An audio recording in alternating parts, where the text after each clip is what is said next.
Et même au niveau des mineurs, est-ce il faudrait pas aussi voir avec les parents?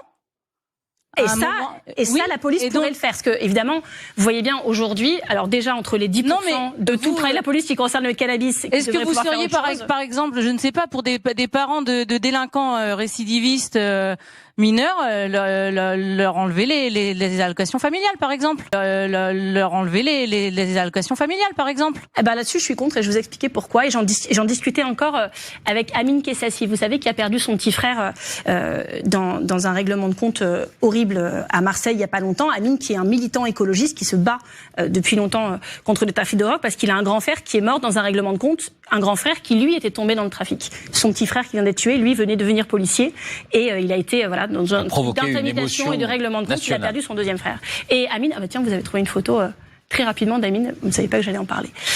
Et Amine me dit, tu vois, typiquement moi, ma mère, elle élève seule 5 enfants.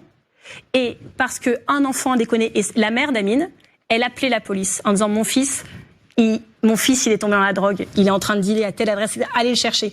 Elle allait le chercher elle-même en voiture, personne ne l'aidait à le faire. Et on lui aurait enlevé les allocations familiales, c'est-à-dire que les 4 autres enfants, dont Amine, qui se bat avec un courage admirable, qui est dans ses études, qui s'occupe de sa famille en même temps, et de l'association Conscience pour aider les autres victimes, lui, il aurait peut-être pas pu faire ses études, parce que un de ses frères avait déconné dans un quartier où franchement les familles savent plus quoi faire, parce que le trafic est partout autour d'eux. Donc vous voyez, je pense que peut-être qu'il y a des parents qui sont défaillants dans leur éducation. Qu'est-ce que vous proposez pour justement cette délinquance qui ne fait que de monter, qui devient de plus en plus violente? Comment on les punit?